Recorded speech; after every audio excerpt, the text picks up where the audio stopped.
Hello students, welcome our channel the learning lab, जहां हम आपके लिए लेकर आए हैं इंडियन ज्योग्राफी का टॉपिक वाइज रिवीजन। जिसमें आज का टॉपिक है इंडियन एग्रीकल्चर। इंडियन एग्रीकल्चर से संबंधित सभी इंपॉर्टेंट और प्रीवियस परीक्षा में पूछे गए सभी क्वेश्चनों को इसमें हमने सम्मिलित किया है। आपकी अगर आप एग्ज़ाम की तैयारी कर रहे हैं, कॉम्पिटेटिव एग्ज़ाम जैसे UP PCS pre 2025, NTPC, railway assistant loco pilot, even कोई भी वनडे एग्ज़ाम है जिसमें इंडियन एग्रीकल्चर से क्वेश्चन पूछे जाते हैं, तो ये वीडियो आपके लिए हेल्पफुल रहेगी। अगर आप चैनल पर नए हैं तो चैनल को सब्सक्राइब तथा बेल आइकन को प्रेस कर लीजिए, जिससे कि आने वाली वीडियो का नोटिफिकेशन आपको प्राप्त हो सके। अगर आपको हमें कोई सजेशन देना है तो आप हमें कमेंट बॉक्स में दे सकते हैं। तो चलिए देखते हैं आज का अपना पहला क्वेश्चन। भारतीय कृषि का इतिहास पुस्तक के लेखक कौन है? M S. Swaminathan, K V. Thomson, M S. Randhawa या उपरोक्त में से कोई नहीं। तो भारतीय कृषि का इतिहास पुस्तक किसने लिखा है? तो ये लिखा है आपके एम.एस. रंधावा ने। ऑप्शन नंबर आपका 3 सही आंसर होगा। एम.एस. रंधावा का जो कंप्लीट नेम है वो क्या है आपका? तो वो है आपका मोहिंदर सिंह रंधावा।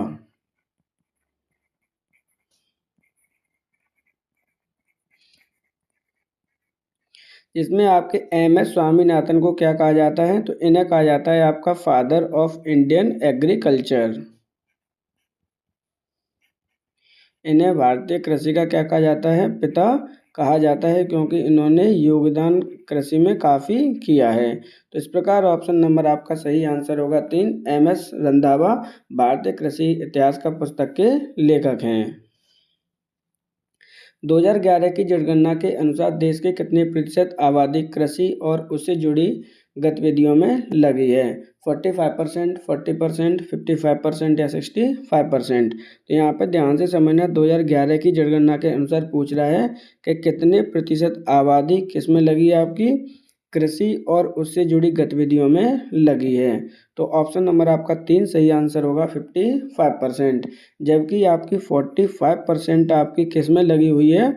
तो ये आपकी सेकंड और टर्सरी जो आपकी एक्टिविटी हैं उनमें लगी है। तो ऑप्शन नंबर आपका सही आंसर होगा 3। 55% आपकी एग्रीकल्चर में जनसंख्या लगी है। देश के प्रथम कृषि विश्वविद्यालय की स्थापना किस वर्ष हुई थी? 1950, 1960, 1970, 1980। तो देश के प्रथम कृषि विश्वविद्यालय की स्थापना किस वर्ष हुई है? तो ऑप्शन नंबर आपका 2 सही आंसर होगा 1960 में।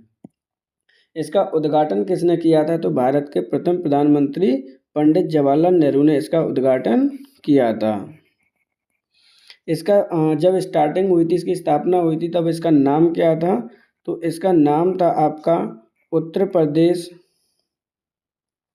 Agriculture university. जबकि आफ्टर इसका कुछ नाम बदल के क्या कर दिया गया, बाद में इसका नाम कर दिया गया गोविंद बल्लभ पंत कृषि एवं प्रौद्योगिकी विश्वविद्यालय। तो इस प्रकार ऑप्शन नंबर आपका 2 सही आंसर होगा। इसकी स्थापना 1960 में हुई थी। परिवर्तन नाम देख लीजिए क्या है इसका? तो परिवर्तित नाम है आपका गोविंद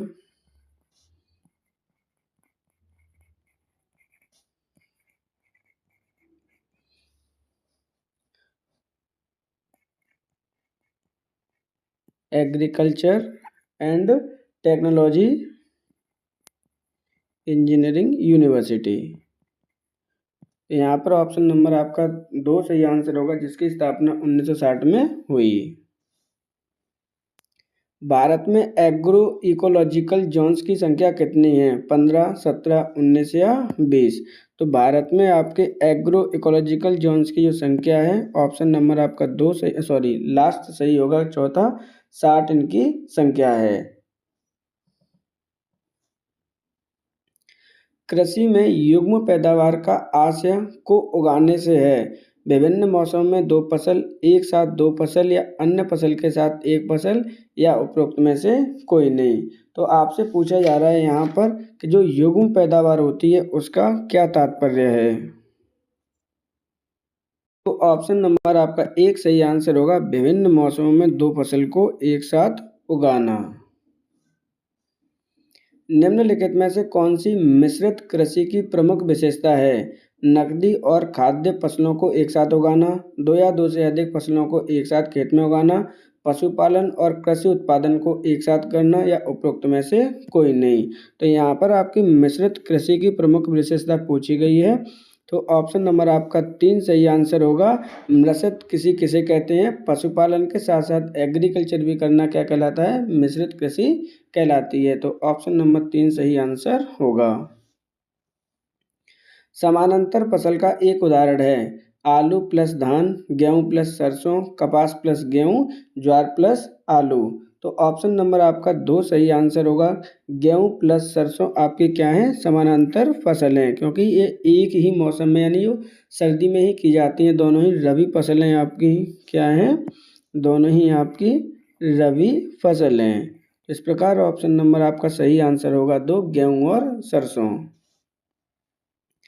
निम्न में से भारतीय कृषि की विशेषता नहीं है। ऑप्शन में पूछा गया है कि इनमें से कौन सा भारत की कृषि की विशेषता नहीं है। प्रकृति पर अधिक निर्भरता है, उत्पादकता निम्न स्तर है, फसलों की विविधता है, बड़े खेतों की प्रधानता है।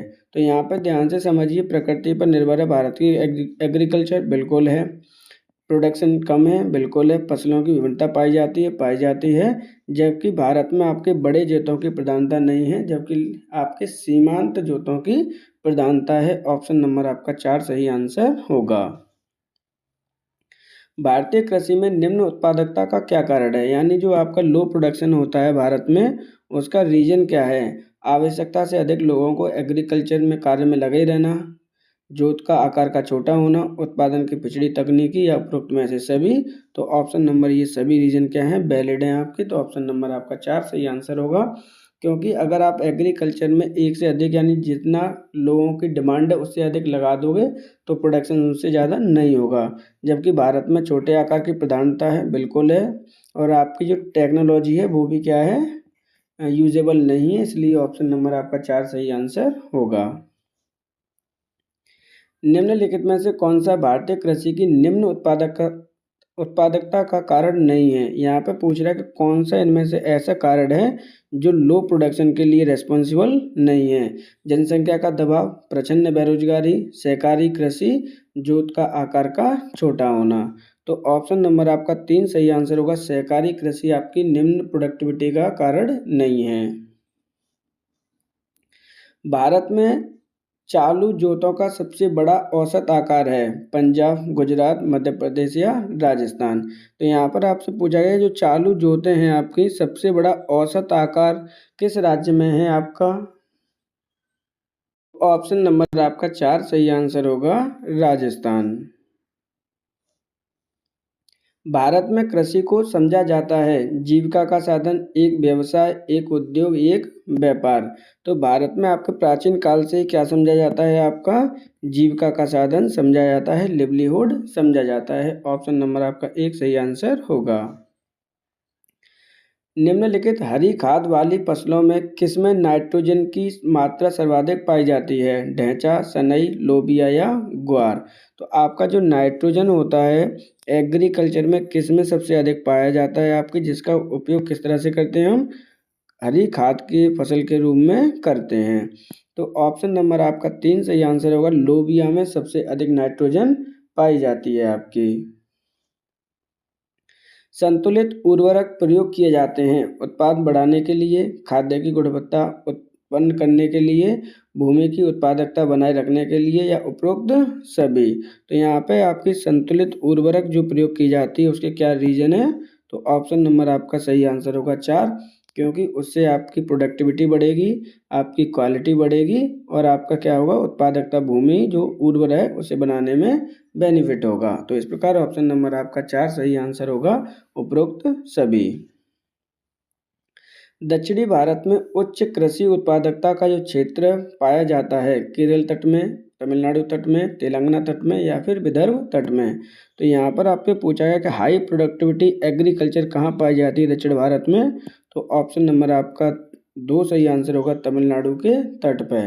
कौन से तट पे है? तो ये आपके जिसे हम उत्तरी सरकार का तट कहते हैं। क्या कहते हैं? उत्तरी सरकार का तट।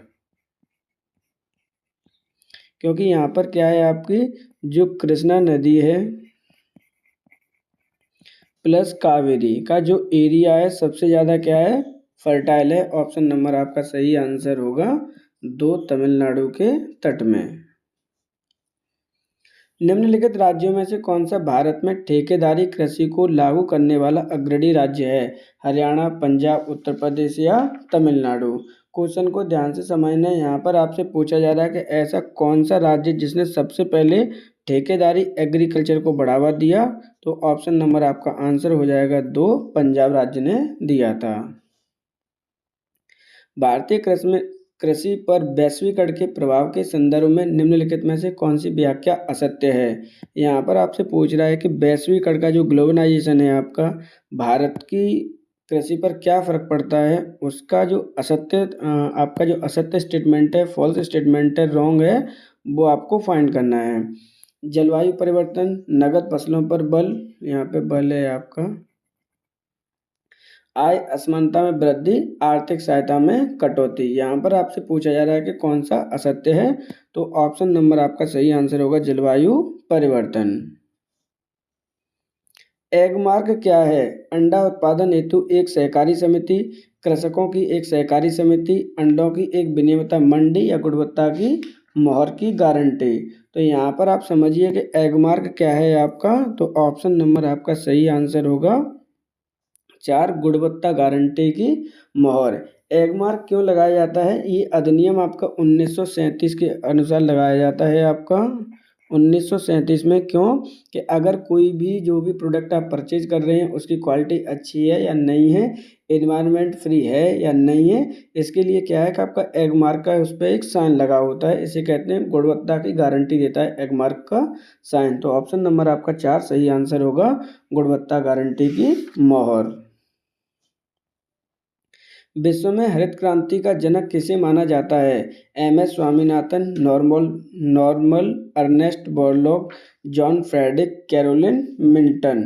तो यहाँ पर ध्यान से समझिए, पूछा गया है क्वेश्चन आपसे, विश्व में हरित क्रांति का जनक किसे माना जाता है? तो ऑप्शन नंबर 2 सही आंसर होगा, नॉर्मल अर्नेस्ट बोरलॉग। ये कहाँ से बिलोंग करते हैं? तो ये यूएसए से बिलोंग करते हैं। ऑप्शन नंबर आपका 2 सही आंसर होगा। सदाबहार क्रांति भारत में कृषि उत्पादन बढ़ाने के लिए प्रयोग में लाई गई। नॉर्मल बोरलॉग के द्वारा, एम.एस. स्वामीनाथन के द्वारा, राजकृष्ण के द्वारा या आर.के.वी. राव के द्वारा। तो यहाँ पे सदा हरित क्रांति किसके द्वारा लाई गई थी? इंडिया में या भारत में? तो वो है आपकी एम.एस. स्वामीनाथन। एम.एस. स्वामीनाथन को क्या कहा जाता है? फादर ऑफ इंडियन एग्रीकल्चर कहा जाता है आपका।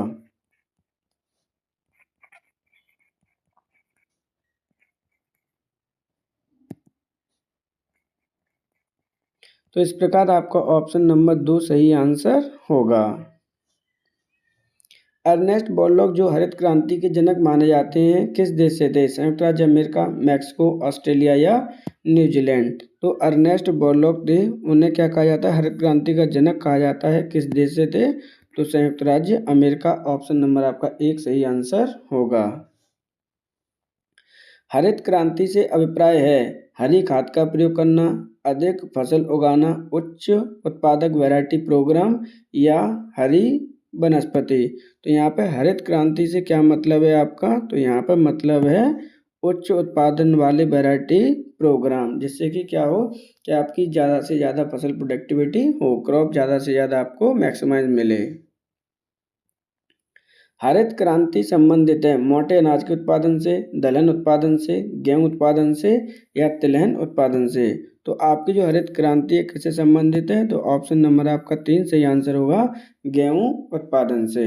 ये आपकी कब प्रारंभ की गई थी भारत में? तो ये प्रारंभ की गई थी आपके 1965 से 1966 में। तो इस प्रकार ऑप्शन नंबर आपका सही आंसर होगा 3, गेहूं उत्पादन से संबंधित है हरित क्रांति। स्वतंत्रता प्राप्ति के बाद भारत ने सर्वाधिक प्रगति की है चावल के उत्पादन में, दालों के उत्पादन में, पटसन के उत्पादन में, गेहूं के उत्पादन में। तो स्वतंत्रता के बाद भारत ने सर्वाधिक प्रगति की है, वो है आपके गेहूं के उत्पादन में। ऑप्शन नंबर आपका 4 सही आंसर होगा। भारत के किस राज्य में सबसे ज़्यादा गेहूं का प्रोडक्शन होता है? तो वो होता है आपके यूपी में। तो इस प्रकार ऑप्शन नंबर आपका 4 सही आंसर होगा। हरित क्रांति में प्रयुक्त मुख्य फसल कौन सी थी? जापानी चावल, भारतीय चावल, अमर गेहूं या मैक्सिकन गेहूं? तो जो हरित क्रांति प्रारंभ की गई थी अर्नेस्ट बोरलॉग के द्वारा, उसमें सबसे इम्पोर्टेंट फसल कौन सी थी? तो वो थी आपकी मैक्सिकन गेहूं। हरित क्रांति भारत में कब लाई गई? तो ये लाई गई थी आपके 1965 से लेकर 1966 में। तो इस प्रकार ऑप्शन नंबर आपका 4 सही आंसर होगा, मैक्सिकन गेहूं का प्रयोग किया गया। पीली क्रांति का संबंध है आलू उत्पादन से, तिलहन उत्पादन से, पेट्रोलियम उत्पादन से या मत्स्य उत्पादन से? तो आपकी जो पीली क्रांति है, आपकी येलो रिवॉल्यूशन है, उसका संबंध है आपके तिलहन उत्पादन से। ऑप्शन नंबर आपका 2 सही आंसर होगा। निम्नलिखित में से कौन सम्मिलित नहीं है? ध्यान से समझिए, यहाँ पर पूछा जा रहा है कि कौन सा आपका सम्मिलित नहीं है। हरित क्रांति खाद्य उत्पादन, श्वेत क्रांति दुग्ध उत्पादन, लाल क्रांति टमाटर उत्पादन, नीली क्रांति आलू उत्पादन। तो यहाँ पर ऑप्शन नंबर आपका 4 सही आंसर होगा। नीली क्रांति आपके आलू उत्पादन से नहीं, जबकि किससे है? मछली उत्पादन से ये संबंधित है। तो यहाँ पर आपको चारों ही रिवॉल्यूशन से लर्न करनी है। हरित क्रांति खाद्य उत्पादन, दुग्ध उत्पादन, टमाटर उत्पादन और नीली क्रांति होती है आपकी मछली उत्पादन। ऑप्शन नंबर 4 सही आंसर होगा। निम्नलिखित में से कौन सा सम्मिलित नहीं है? भूरी क्रांति दूध उत्पादन, गोल क्रांति प्याज उत्पादन, गुलाबी क्रांति झींगा मछली उत्पादन, सुनहरी क्रांति मांस निर्यात। तो यहाँ पे जो आपका जो ऑप्शन नंबर 4, इसको चेंज कर लीजिए। यहाँ पर ऑप्शन नंबर 4 है आपकी सुनहरी क्रांति यानी गोल्डन रिवॉल्यूशन। ऑप्शन था आपका मांस निर्यात। तो यहाँ पर आपसे पूछा गया था कि इनमें से कौन सा सम्मिलित है, तो ऑप्शन नंबर आपका कौन सा सही आंसर होगा? यहाँ पर सही है आपका गुलाबी क्रांति किससे संबंधित है? झींगा उत्पादन से संबंधित है। इस प्रकार ऑप्शन नंबर आपका 3 सही आंसर होगा। निम्नलिखित में से गुलाबी क्रांति संबंधित है कपास, लहसुन, अंगूर या प्याज? तो आपकी जो गुलाबी क्रांति है वो किससे संबंधित है? आपकी प्याज से संबंधित है। ऑप्शन नंबर आपका 4 सही आंसर होगा। गुलाबी क्रांति आपकी 3 फसलों से संबंधित होती है। कौन कौन से संबंधित होती है वो ध्यान से समझ लीजिए। एक तो होती है आपकी प्याज उत्पादन से संबंधित है, दूसरी आपकी मांस से संबंधित है और तीसरी आपकी ये किससे संबंधित है? आपकी झींगा उत्पादन से संबंधित है आपकी। तो इस प्रकार ये आपको लर्न करना है। इम्पोर्टेंट रिवॉल्यूशन है, कई बार ये क्वेश्चन में पूछी जाती है। तो यहाँ पर पूछा गया था गुलाबी क्रांति किससे संबंधित है, तो ऑप्शन नंबर आपका 4 सही आंसर होगा, प्याज से संबंधित है। जीरो टिल बीज एवं उर्वरक ड्रिल विकसित किया गया था। PAU लुधियाना, GV पंत कृषि प्रौद्योगिकी विश्वविद्यालय पंतनगर, IISR लखनऊ, IARI नई दिल्ली।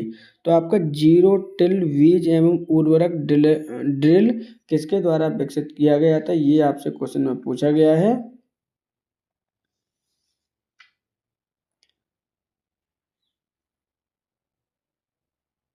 ऑप्शन नंबर आपका सही आंसर होगा 2, GV पंत कृषि प्रौद्योगिकी विश्वविद्यालय के द्वारा इसका विकास किया गया। GV पंत कृषि एवं प्रौद्योगिकी विश्वविद्यालय की स्थापना कब हुई थी, तो इसकी स्थापना हुई है 1960 में। ऑप्शन नंबर आपका 2 सही आंसर होगा। किस महीने में आपकी रबी फसल उगाई जाती है? मार्च, अप्रैल, जून, जुलाई, अक्टूबर, नवंबर, जनवरी, फरवरी? ध्यान से समझिए, यहाँ पर आपकी रबी फसल की बात की जा रही है, कब उगाई जाती है आपकी, तो ऑप्शन नंबर आपका सही आंसर होगा 3, अक्टूबर नवंबर में उगाई जाती है। जबकि आपकी कटाई कब की जाती है इसकी, तो कटाई की जाती है आपकी मार्च अप्रैल में।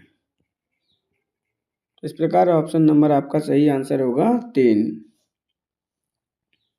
निम्नलिखित में से कौन एक रबी फसल है? कपास, मक्का, अरहर या सरसों? यहाँ पर आपकी पूछा गया कि कौन सी आपकी रबी फसल है, तो ऑप्शन नंबर आपका 4 सही आंसर होगा, सरसों। क्योंकि जो सरसों है वो कब उगाई जाती है आपकी, तो ये उगाई जाती है अक्टूबर नवंबर से लेकर मार्च अप्रैल तक। तो यहाँ पर आपका यही टाइम पीरियड किसका होता है, रबी फसल का होता है, जबकि आपकी कपास, मक्का और अरहर किसके उदाहरण हैं, तो ये आपके खरीफ के उदाहरण हैं। ऑप्शन नंबर आपका 3, 4 सही आंसर होगा सरसों। निम्नलिखित में से कौन सी फसल रबी फसल नहीं है, भिंडी, गाजर, मूली या मटर।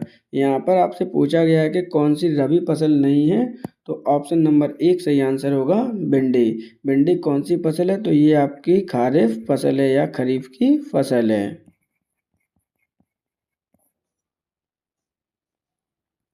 इनमें से कौन सा खारिफ फसल नहीं है, यहाँ पर ध्यान से समझिए, पूछा गया नहीं है, धान, चना, मक्का या ज्वार। तो ऑप्शन नंबर आपका 2 सही आंसर होगा, चना आपकी रबी की फसल है, ना कि खरीफ की। खरीफ फसल कब आपकी बोई जाती हैं, तो इनका जो बोने का टाइम होता है वो जुलाई अगस्त होता है, जबकि काटने का समय कौन सा होगा, तो अक्टूबर नवंबर इसके काटने का समय होता है। इस प्रकार ऑप्शन नंबर आपका 2 सही आंसर होगा, चना आपकी कौन सी फसल है, रबी फसल है। नकदी फसल में सम्मिलित नहीं है, गन्ना, कपास, जूट या गेहूँ। तो यहाँ पर पूछा गया कौन सी सम्मिलित नहीं है, तो ऑप्शन नंबर आपका सही आंसर होगा 4, गेहूँ आपकी नकदी फसल ना होकर कैसी फसल है, आपकी खाद्यान्न फसल है। ऑप्शन नंबर आपका 4 सही आंसर होगा। भारत का अधिकतम गेहूं उत्पादक राज्य कौन सा है, हरियाणा, पंजाब, बिहार या उत्तर प्रदेश। तो भारत का सबसे अधिकतम गेहूं उत्पादक राज्य है आपका उत्तर प्रदेश। ऑप्शन नंबर आपका 4 सही आंसर होगा। माही सुगंधा किस फसल की प्रजाति है, धान, गेहूं, सूर्यमुखी या फिर सरसों। जो माही सुगंधा है आपकी किसकी प्रजाति है, तो ऑप्शन नंबर आपका 2 सही आंसर होगा, गेहूं की ये प्रजाति है। किसके उत्पादन में भारत का प्रथम स्थान है, चावल, गेहूं, गेहूं,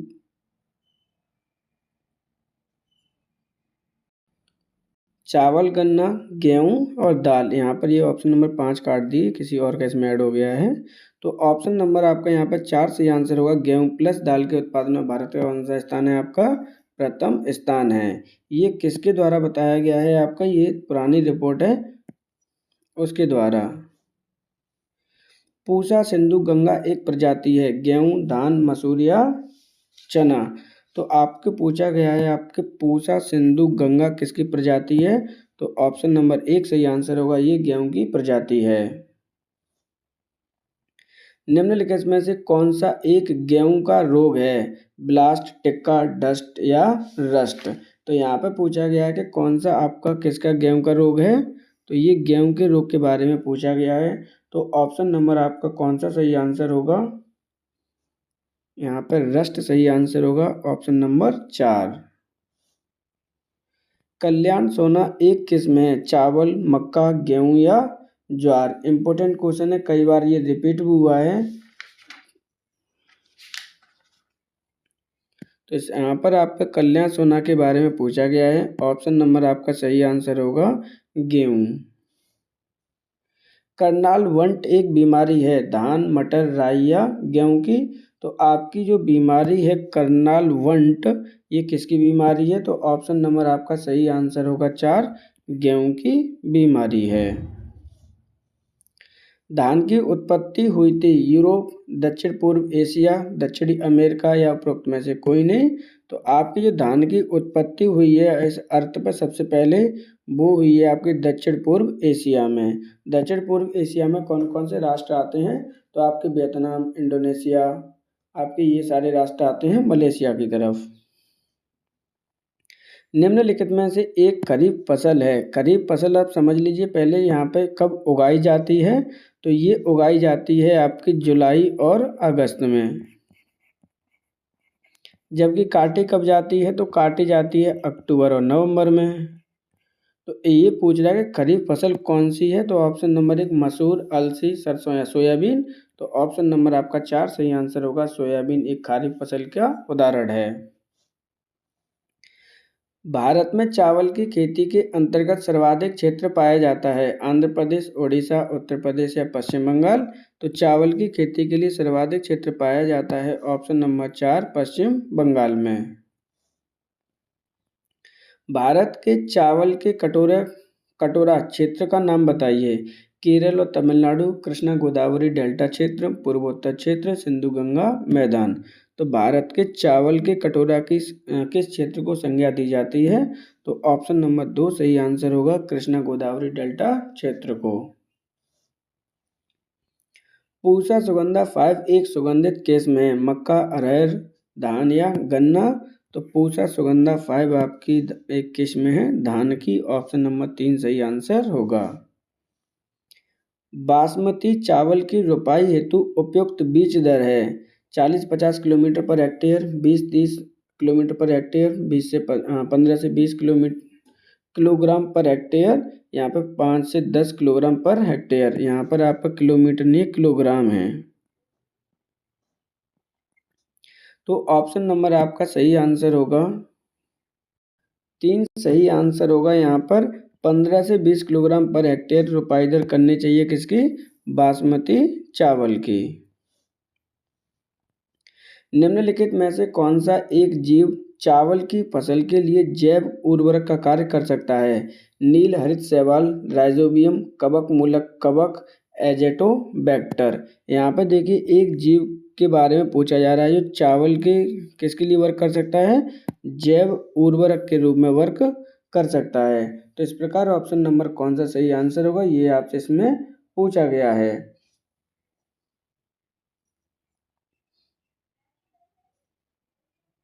ऑप्शन नंबर 1 सही आंसर होगा, नील हरित शैवाल।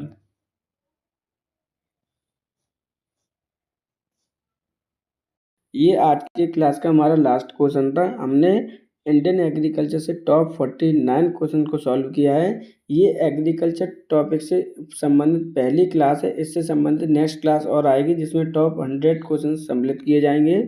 अगर आपको कंटेंट पसंद आए तो वीडियो को लाइक और चैनल को सब्सक्राइब जरूर कीजिए जिससे कि आने वाले वीडियो का नोटिफिकेशन आपको प्राप्त हो सके। Thank you for today.